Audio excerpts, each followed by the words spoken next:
probably heard this said many times, but with this perfect storm in the nonprofit sector, you're in a situation where at the federal level, there are clearly going to be some level of cutbacks at the federal level. If they go to block grants for Medicaid, that's going to have a big impact on New York State, which is the largest receiver of Medicaid funds in the country. So there'll be an impact there. The changes in the regulations that have been put in place in the state budget have really not provided a lot of large benefit for the nonprofit sector.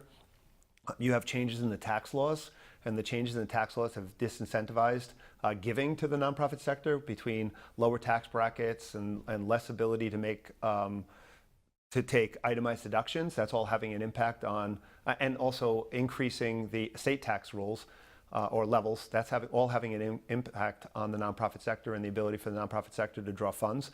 The sector has gotten a lot more competitive, but that doesn't mean the sector shouldn't also come together in a collaborative way, and we'll talk about that a little bit more in a little while.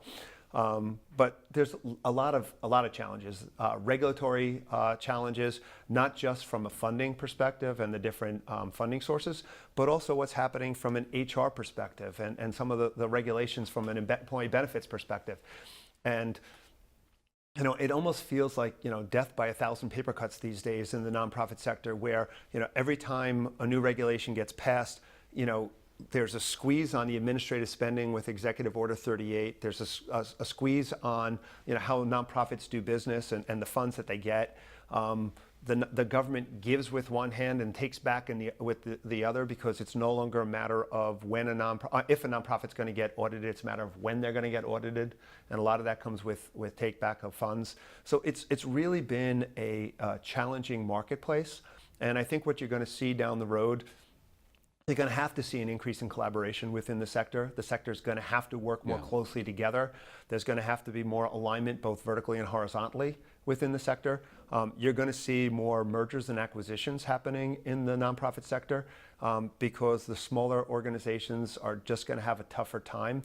Anybody who right now is working in a healthcare world where you're dealing with the increase in managed care, you just can't compete in managed care arena if you're small. You have to have a certain level of size behind you.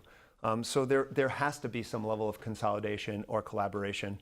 And when we talk about consolidation, it could just be really consolidating back office functions, and organizations continue to work autonomously.